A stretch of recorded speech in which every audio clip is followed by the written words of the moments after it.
আসসালামু আলাইকুম রহমতুল্লাহ। কি অবস্থা সবার, কেমন আছেন? আশা করছি সকলেই ভালো আছেন। তো আজকে আপনাদের মাঝে যে বিষয়টা নিয়ে আমরা আলোচনা করব, তো দেখতে পাচ্ছেন এখানে একটি চুলা চলতেছে। এটা হচ্ছে পরিবেশ বান্ধব লাকড়ি চুলা। অল্প লাকড়িতে সবকিছু রেঁধে ফেলতে পারবেন মাত্র অল্প সময়ের মধ্যে।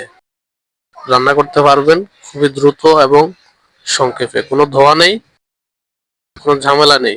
আগুন নিভে গেছে, কয়েকটা ছোট ছোট লাকড়ি দিয়ে ফ্যানটা ছেড়ে দিবেন, ভলিউমটা একটু চালু করবেন, অটোমেটিক আগুন আবার নিচ থেকে জ্বলে উঠবে।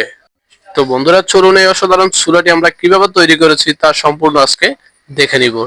তো আমরা প্রথমে নিয়ে নিয়েছি একটি পুরনো গ্যাস সিলিন্ডার। এখন আমরা গ্যাস সিলিন্ডারটি কেটে নিব। তো বন্ধুরা, গ্যাস সিলিন্ডারটি আমাদের কাটা শেষ। এখন আমরা কোথায় কি হবে সে মাপটা নিয়ে নিব। তো বন্ধুরা, আমাদের মাপ নেওয়া শেষ। এখন যেটা যেখানে বসবে আমরা সেখানে বসিয়ে ঝালাই করে দিব। দুপাশে দিয়েছি দুটো স্ট্যান্ড দিয়েছি আমরা ধরার জন্য। তো আমরা একটি ফ্ল্যান সিট দিয়ে একটি পাইপ বানিয়েছি। পাইপ বানিয়ে পাইপের ভিতরের সামনে দিয়েছি একটি কুলিং ফ্যান, উপরে দিয়েছি একটি রেগুলেটর। তো নিচে দুটি ডিসি লাইন দেখতে পাচ্ছেন। ডিসি লাইন দিয়ে আপনারা যে কোনো 12 ভোল্টের ব্যাটারি দিয়ে আপনারা চালাতে পারবেন সরাসরি। উপরে দিয়েছি আমি, উপরে যে দেখেন উপরে দিয়েছি আমি এখানে এসি থেকে ডিসি একটি 12 ভোল্টের চার্জার দিয়ে আপনারা এখানেও এসি তে কারেন্ট থেকে সরাসরি চালাতে পারবেন। তো প্রথমে আমরা নিচের বেসটি ঢালাই করে নিলাম। তো বন্ধুরা, আমরা আমাদের ঢালাইয়ের কাজ শেষ করছি। এখন এটাতে কি কি ব্যবহার করেছি তা আপনাদেরকে অবশ্যই দেখাবো। তো ভিতরেও দেখতে পাচ্ছেন আমরা জালি হিসেবে ব্যবহার করেছি কয়েকটি রড। এরপরে লাকড়ি দেওয়ার জন্য একটি ঢাকনা ব্যবহার করেছি।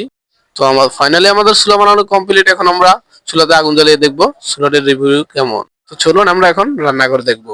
তো প্রিয় দর্শক, দেখতে পেলেন আপনারা চুলাটির রিভিউ কেমন। তো কেউ যদি এই চুলাটি নিতে চান অবশ্যই স্ক্রিনে দেওয়া নাম্বারে যোগাযোগ করবেন। ভালো থাকবেন সবাই। আসসালামু আলাইকুম রহমতুল্লাহি ওয়া বারাকাতুহু।